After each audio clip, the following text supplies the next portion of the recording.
just learned the lesson. So I don't know about a lesson. I think lessons are every day, every moment in life. So I don't want to sound philosophical about it. Yeah. But from an author and writer perspective, I think the experience has been phenomenal, and the journey. So I'll probably bring an analogy here, if you permit. So you're walking down the road, and you pick up a seed, right? And you come and then you plant it in a tub or in your garden or whatever, not really knowing what that seed is going to germinate into. And I think writing is a lot about that. So you pick up ideas, they're flowing around you, and you kind of start somewhere, right? And then it is the journey of seeing the roots taking shape, and then turning into a sapling, and you see the first leaves, and then you see the branches, and it grows up into a tree. So I think the journey is important, and in various perspectives, people keep talking about it, that the journey is important. But as an author, I can tell you, when I started the book, the storyline was a little different to what it ended up being. The ending was a different to what it ended up being. There were a few, the straw man of the framework was there in mind, but other than that, I think the story changed. It took me about a year to write this. So, over that period of time, a lot of things changed in the story, right? And that, I think, the journey itself was very fulfilling. So I won't call it a lesson, but I'll just say that, just keep the passion alive. Writing is not a overnight thing, irrespective if it's first book or your 100th book. And that is what I've learned. I think I've learned to be a little more patient. I've also relearned, after corporate life kind of sometimes pushes you back. I have relearned the fact that imagination of imagining things or visualizing things a little differently in your mind than getting stuck with PowerPoints all the time. So I think all of that has happened. So I think just that's what I'd say. I think it's a great journey. It's a very fulfilling journey. Once you finish your story.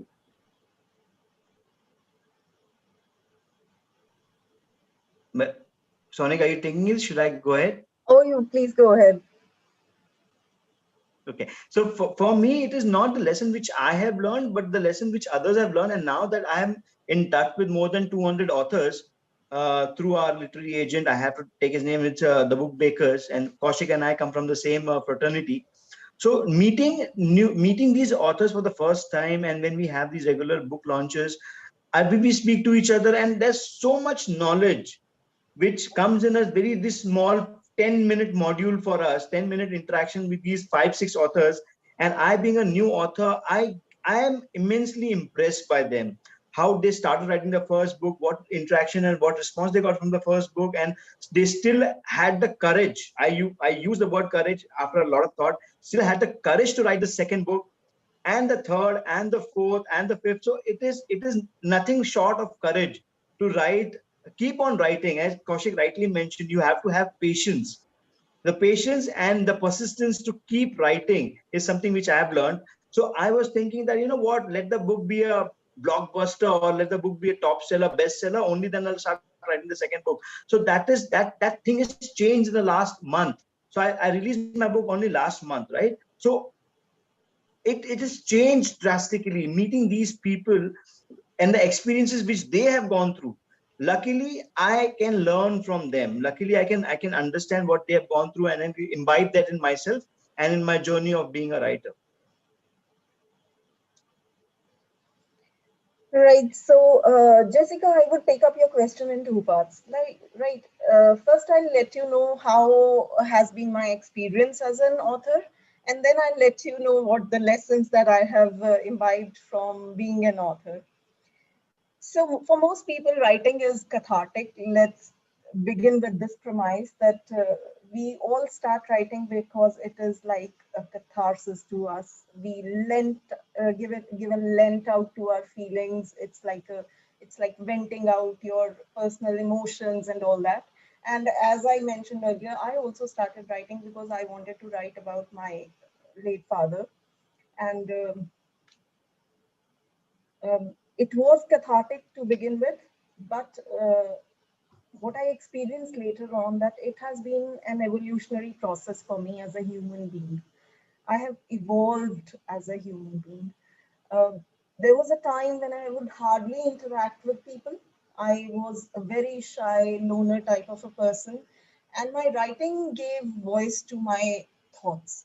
People, when they started reading my thoughts through my words, they began to reach out to me. And as a result, I had to interact with them, right? Which began as had to interact has now become an auto-generated response. And I have actually felt in the last couple of months that I think I have become a better person through such interactions. For example, right now we are having a discussion with two wonderful people whom I've never come across in my life, but I'm comfortable talking to them. I am not a shy person anymore. So it has been an evolutionary process for me, right? Um, for the lessons that have to be learned, yes, there were a couple of lessons. Earlier, I used to go somewhere, I used to sit and mope and come back, right? To most of the wedding functions, to most of the engagement parties, to most of the birthday parties. I would just sit there quietly in a corner, indulge in my own thoughts and come back. Sadly, quietly, that I have wasted enough of my time. Now, when I go to any of such occasions, I am a keen observer. I look at other human beings. I see their mannerisms. I see how they behave, how they react.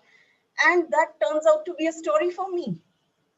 So I have become a keen observer. This is one lesson that I have learned. The other lesson that I have learned is to be realistic in life. When we start our journey as an author, we presume that maybe we are going to write something revolutionary and the world is going to change after that. The world is going to revolve around me. And when the work is published, we have a reality check that no, excuse me, you are not the only one who's written anything, and you have not written in anything extraordinary. In fact, you have shelled out of your pocket to get this work published. And so, if you want to pursue this as a passion, please go ahead. If you want to earn anything out of it, please stay in your corner and do not publish anything further. So that is a reality check which every author gets after publishing his first book. And by the time he reaches his second, third, or consecutive books, he is in a good frame of mind.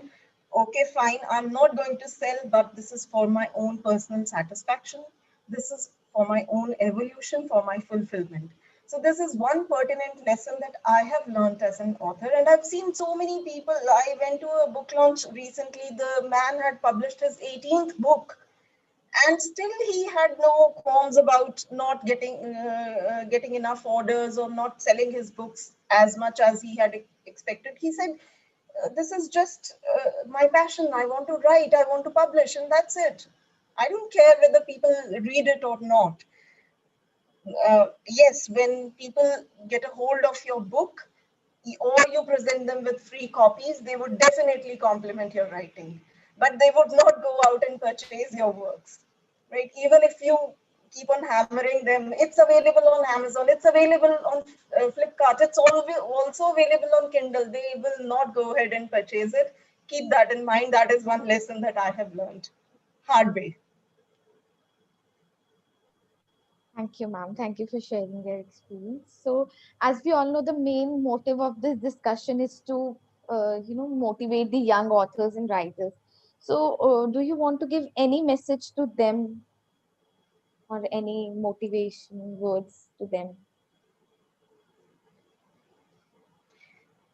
Okay, I'll begin with since nobody seems to be taking up the charge, I'll take up the charge. And yes, one message that I always hand out, probably to all my students as well as my to the people or the young authors that I interact with, because I conduct a lot of workshops on creative writing. So I always tell them that the basic requisite of writing is reading.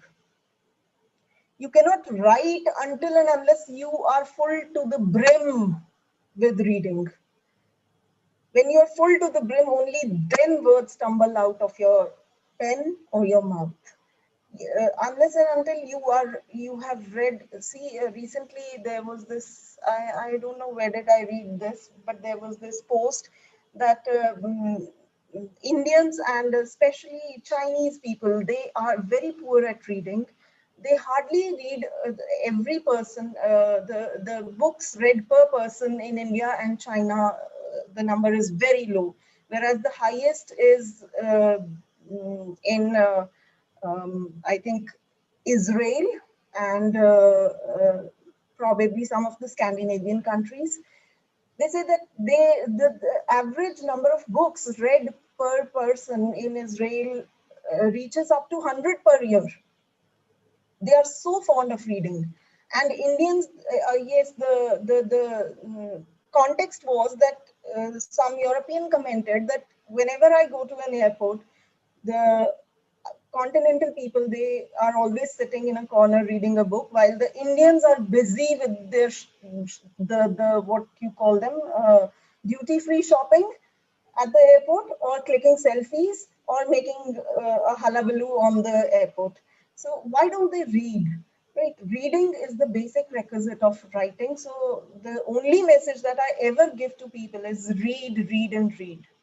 Unless you read, you cannot write. That is from my side. Might be offending to some, but that is what I believe in. Sashan sir, anything you want to add? Well, just to add on to what Sonika mentioned, yes, reading is very important. Again, I'm too new to say anything like this. Okay, just into this profession, but I feel that you should write.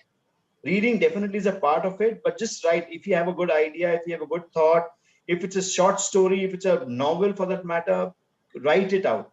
Just put a pen to the paper, or your fingers to the keyboard. Keep writing. You never know. Maybe no one likes it. Maybe you're writing for yourself. I started writing the book just because I had no intentions of publishing a book. I had no intention that I would reach 300, 400 pages. I had a story. I just want to put it on paper. That's how I started writing. And I tell whoever few people have come and asked me, how do you start with it? I just tell them to write it out. That's it. Everyone, if I can write, anyone can write a book, honestly. So just sit down on your laptop and on a paper or a typewriter, whatever fits your bill. But just sit and write it out. That's what I feel. It doesn't matter what's the end result of it. Just write it out. But sir, even if we want to write down our ideas, we need to read some books, or we have I to. agree. No doubt about it. See, I completely agree. That's why I said going ahead with what Sonika had mentioned. Definitely reading is a part of it, because reading it opens your mind up, right? It opens your mind up. You see, what happens is when you are like, again, one more thing what Sonika mentioned, that she goes to the wedding and sits and she observes people, right? So what happens is when I have literally picked up a couple of my characters in the book from people I know.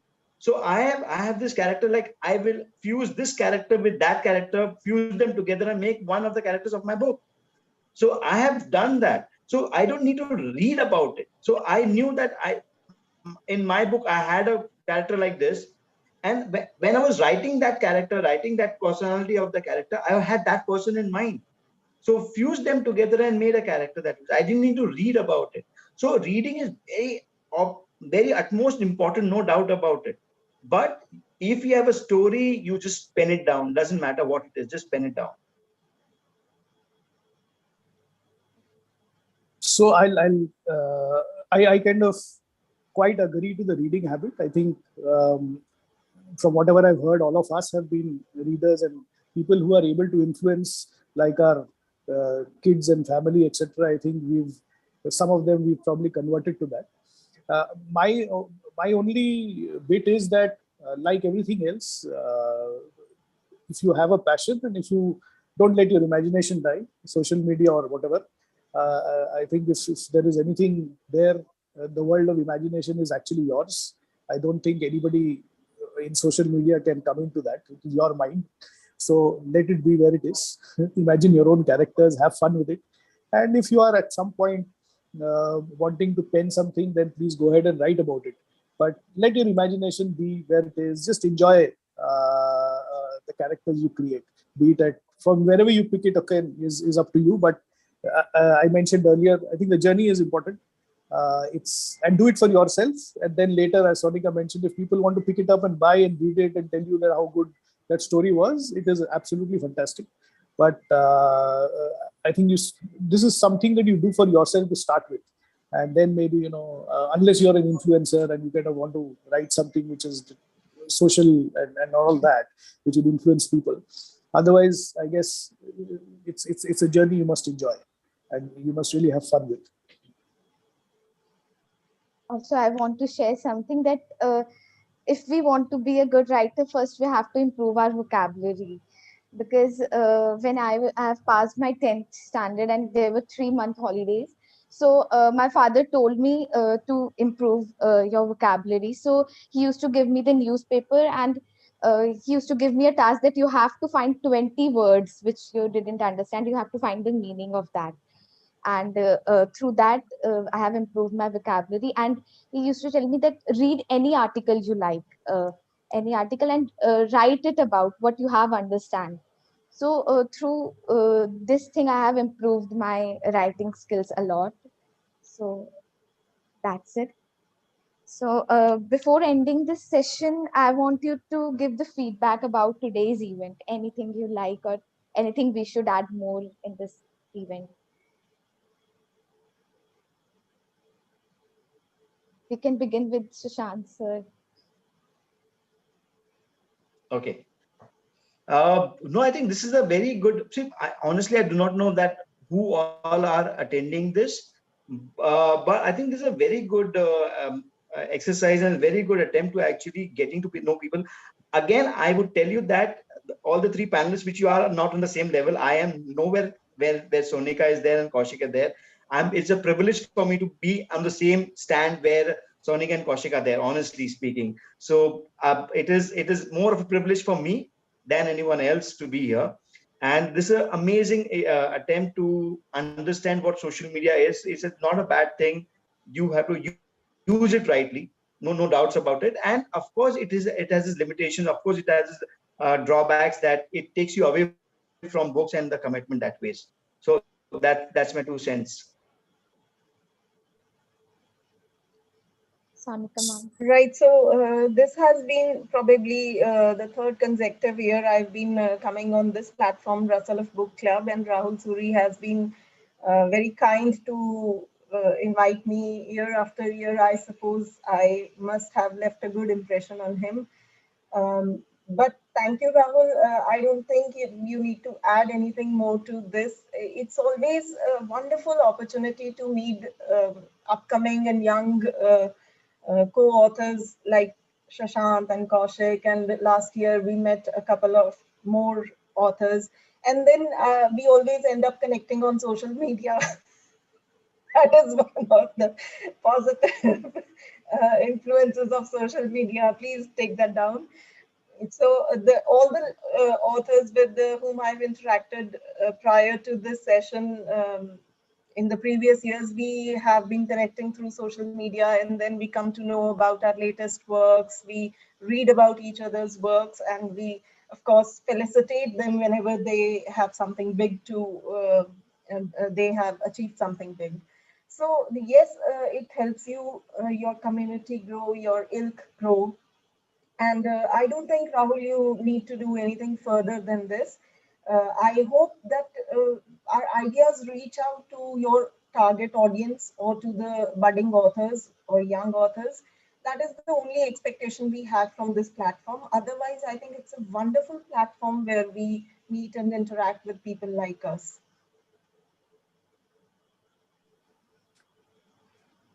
Yes, again, this is my first.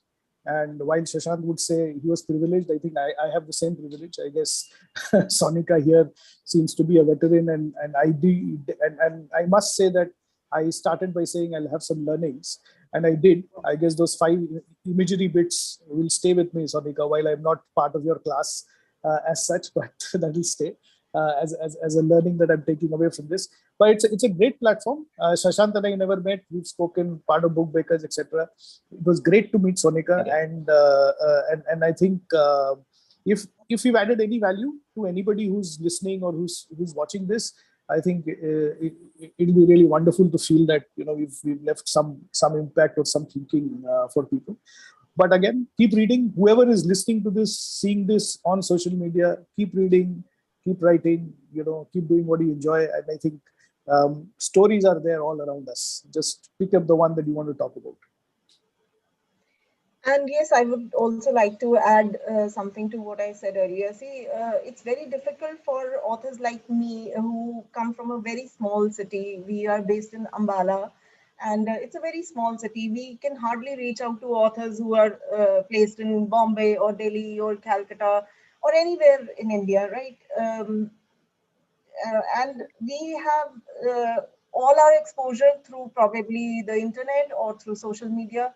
But authors like me, we have also, I think, reached out to pan-India audience or readership only through social media.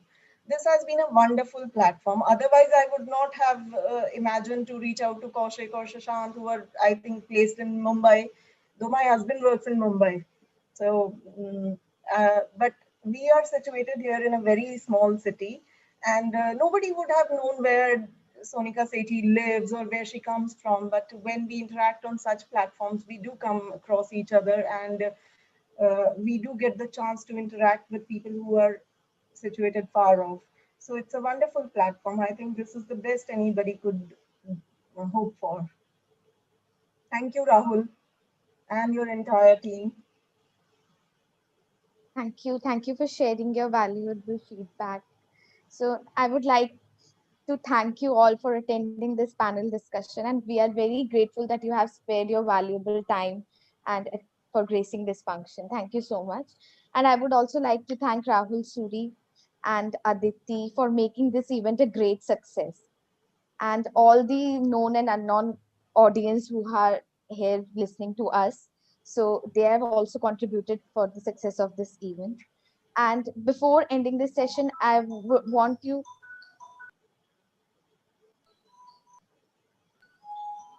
before ending this session, I want all of you to stay tuned for a talk show by which is going to conduct by Dr. Sonika Sithi in conversation with Dr. Uma Sharma, and she's a renowned classical dancer and Kathak exponent and a Padma Bhushan awardee.